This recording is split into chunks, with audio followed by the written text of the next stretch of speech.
Hey, dear Tyler, how are we? Happy new month. I hope we're good and I hope we're fine. Excited to have us in the month of February. I think I deserve a clap offering of some sort. Pulling through Dear Tyler in the month of January was a lot. It took a lot from me, and I'm not sure I missed any day in particular. And please just clap for me for showing up. It really stretched me, but I'm really grateful for the consistency and then the support. It really does mean a lot to me. I'm very grateful. Right? So, yeah. Thank you so much for the feedback on other episodes. Every time when I get feedback, it really does help. It reminds me of why I do what I do, and then the blessing of what I do, right?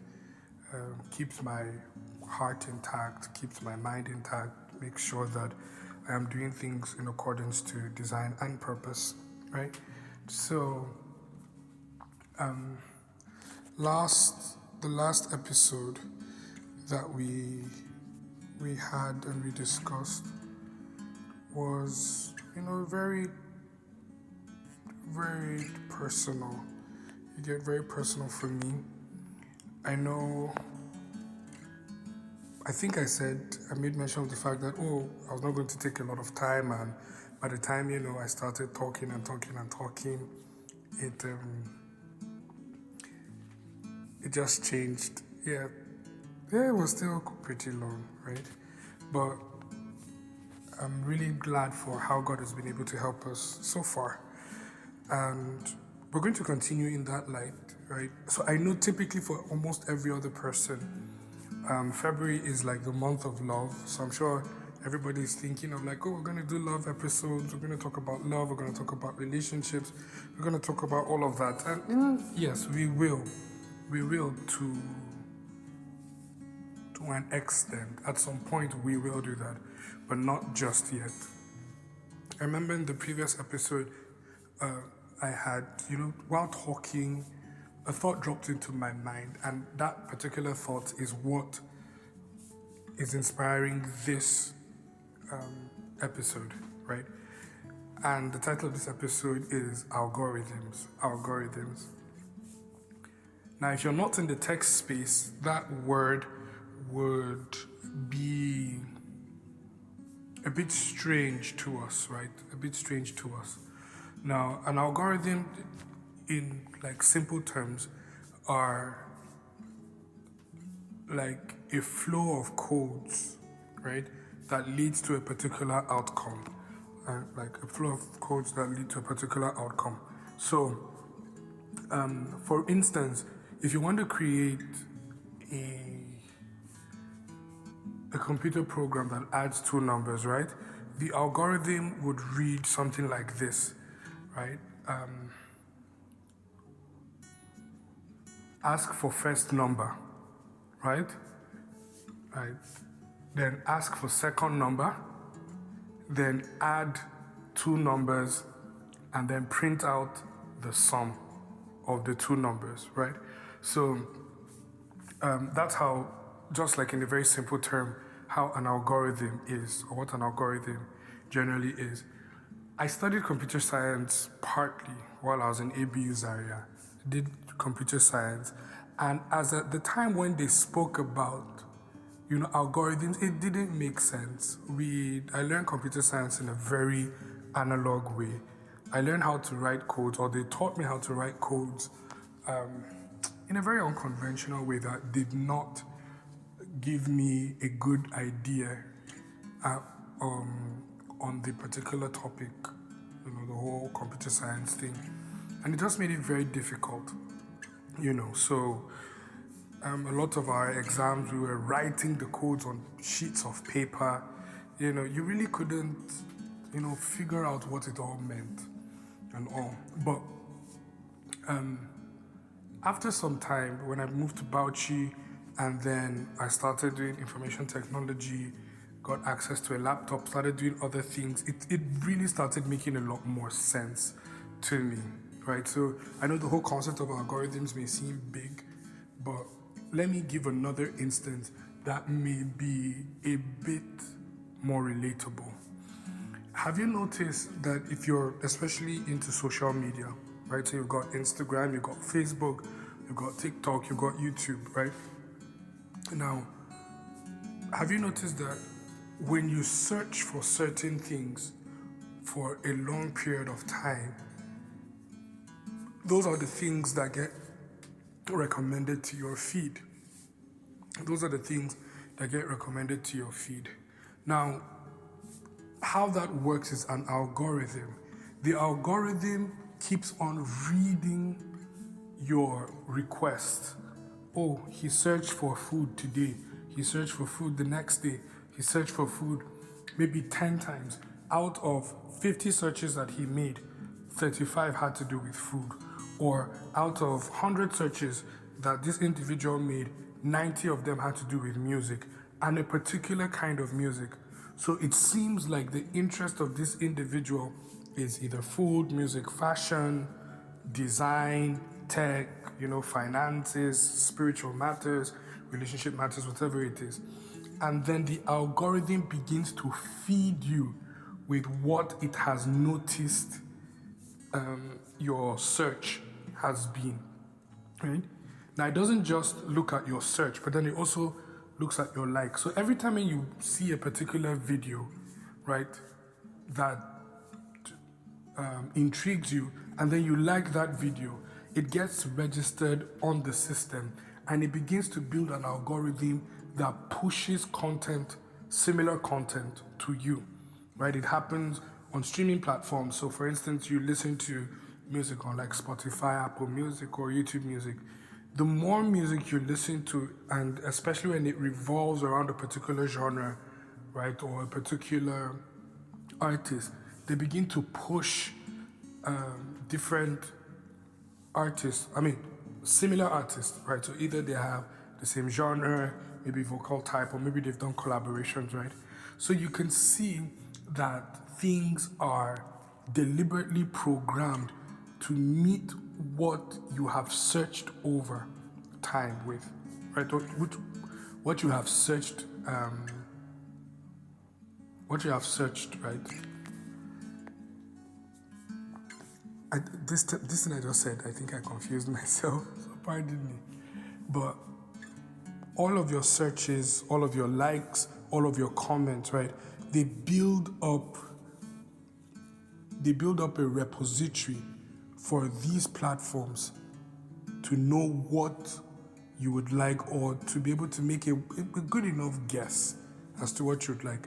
There are a whole lot of other things, that also play a part, the microphone on your phone, and stuff like that.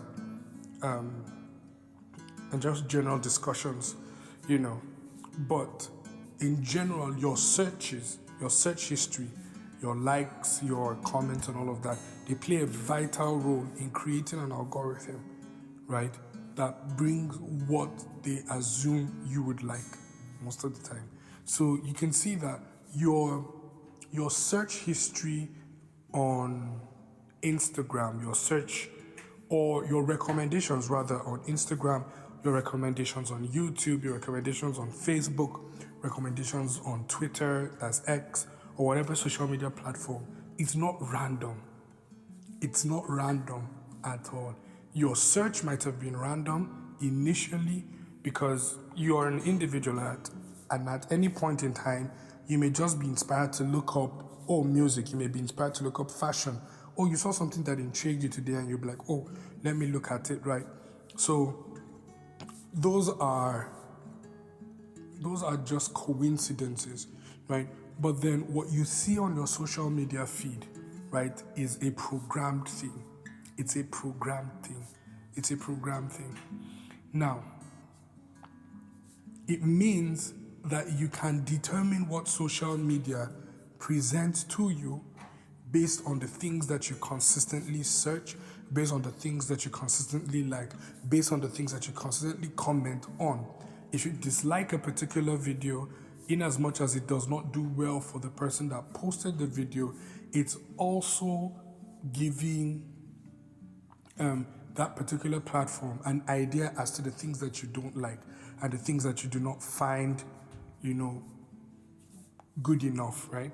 So sometimes you may be watching a particular video and then an ad comes up and then the platform now asks, oh, is this, maybe you rejected it, and they'll be like, oh, why? I don't find it appropriate. And once you do that, over time, they stop sending you particular adverts that are similar to that one, right? Yes, but then if you say, oh, that this advert was particularly helpful, right, they begin to push, all of those things to you. So social media can be programmed, or in fact, it is programmed to feed you with content that you have searched for or that already intrigues you, right? And because the goal of social media is to get your time, they will compile as many as possible. So I share a lot of memes, right? I share a lot of memes. I think sharing memes is a sign of friendship, right? That the person watched something and felt like, oh, I think I should send it to this other person, right? So sharing memes is a big thing for me. And I love a lot of funny videos. So I was talking to a friend of mine recently, and then the person was like, where do you get all these videos, from? I'm like, oh, just built it over time. Instagram just recommends it to me. And it's because I always like the videos, I always comment, either like the comments of other people and all of that. So I've been able to fashion my social media to present me with a particular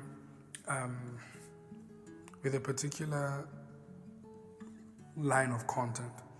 Now, in the last episode, in his hands, when I was talking about the free solo climber Alex Honnold, right? Now, because within that week there was a whole lot of content about him, climbing up that tower in Taipei, in Taiwan, right? And when I saw it, I liked a lot of the videos. I went through the comments. I liked some of the comments. Some were hilarious. All of a sudden, they started sending me videos of people free soloing. And I'm like, I don't like this. I hate heights. I don't like, anything that has to put me on the edge of a high building. But because I had liked it, because I had given an audience to it, it kept on being recommended. So unconsciously, I had programmed this particular content to consistently find its way to me. Unconsciously, I had done that. So we're getting to the heart of the matter, right? We're getting to the heart of the matter. Apostle over time had always said these things, like, that life is programmed, that there are things that you do that will determine certain outcomes in your life. There are things that you accept, things that you expect, things that you consistently give yourself to that end up creating your life. Now, whether you do it consciously or unconsciously, right? Your actions are always like those little codes that build up an algorithm. Your actions or your inactions, right? Both of them end up becoming codes that build up an algorithm. And over time, that algorithm begins to draw certain results to fall in line with that algorithm. To fall in line with it. Right? So, honestly, putting it together, kind of like analyzing it together with the whole algorithm thing and what the Apostle said, this is like the first time that it's really, really becoming alive or coming alive in me as an individual. It's the one time that it's making absolute sense. That there are things in my life that are occurring because I had, whether consciously or unconsciously, programmed them, either by my words, either by my actions, either by my, accepting them, or either by my resisting them. So if I don't want to, be in a particular circle, right? I don't want to entertain maybe some certain kind of language, right? If I instantly state it, I'm actually creating an environment that people don't, that people will not, I'm creating an environment and a boundary that people will not want to break. So I'll give an instance. When I was in ATBU, right, going for an exam and everything, and I'm very particular about, not, when it comes to exam malpractice, it's something I frown out, right? There's never been a valid reason as to why somebody should cheat. It's my conviction that's so bigger. So when I go to an exam hall, I'm very, very focused, right? Very focused. And I pray that what I read is what will come out, you get, and all of that. So we're preparing to enter into the exam hall, and then somebody was like, "Oh, Binga, I'm at your back, And one of my friends said, screamed from the back, and said, if Binga will not do it for me, he will not do it for anybody. And the people were like, eh. And something funny happened while I was in the exam hall. Somebody was calling my name and I was not answering. And the person literally said, "Oh, Binga, I'm not going to ask you for any answer. I just need something if you're done, your calculator or stuff like that." And then when I was done, I gave the person my calculator and I left. Now, people already know, or the people at that time already knew what my environment would entertain and what it won't entertain. You get? So it means that my actions over time had programmed a certain reality to not be able to exist around me. Now, if I find myself living within a circle of things that I literally detest, but they're having a very, very free space, it's because my inactions have programmed them to consistently find themselves around me. My inactions have unconsciously, right, programmed them to find a way around you. And when you think about it, the scripture says that as a man thinketh in his heart, so is he. So it means that there are certain mindsets that we have put within our mind or that we have received that has attracted certain realities into us. So Apostle will say that what you're looking for is looking for you, but not this version of you. That this version of you is attracting something else. This version of you is attracting the realities that exist in your mind. So if you want a different outcome, change the way you perceive things. Change your mindset about certain things, right? So I remember making a statement where, in the last episode, where Job said that the thing that I feared the most has come upon me. It means that over time he had meditated so much on negative outcomes that they actually found a way to be expressed in his life. And he gave word to it by saying that the thing I feared the most has come upon me. That thing that I have held with so much dread, right? So maybe he had a lot of time, thinking about the possibilities of all of these things happening, right? Now, Christianity is not magic. It's not some voodoo thing. It's not some astral projection and all of that. But generally, it's very important to understand that if you are not taking charge of your space, if you're not taking charge of your life, if you are not creating the algorithms that you desire, something else will. Something else will. If you're not speaking, someone else is speaking. If you're not doing, someone else is doing, right? If you enter into a vehicle going somewhere and you do not speak of your destination, your final destination will be the final destination of the driver. Whether the driver asks you or not, you now become, you're at the mercy of his own final destination. And I've had times where I'm driving, going somewhere in a particular vehicle, and I don't know the place.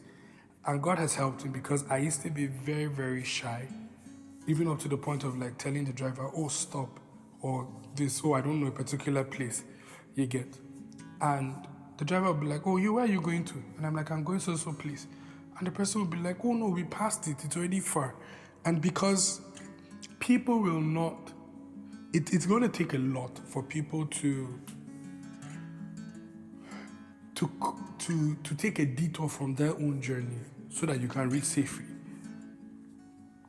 Everybody is headed towards their own target. Everybody's headed towards their own target. So if you do not have your own target, you end up living the reality of other people. You live in their own words, in their own desires, and stuff like that.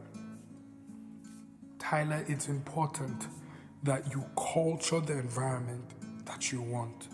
You culture the environment that you want. Just even using this terminology, the word culture, when you culture the environment that you want, when you're planting a seed, there are other seeds that are growing. You decide which seed will actually grow. So when you come over and you see that your ear of corn is growing, but then there are other weeds, what you do is that you uproot those weeds. You deliberately uproot it. You don't just say, hey, let them grow together. One is going to choke the other. And usually the weeds will always choke the thing that you're trying to plant. It just happens that way. It just happens that way. And so you have to determine and be deliberate. You have to culture the reality that you want.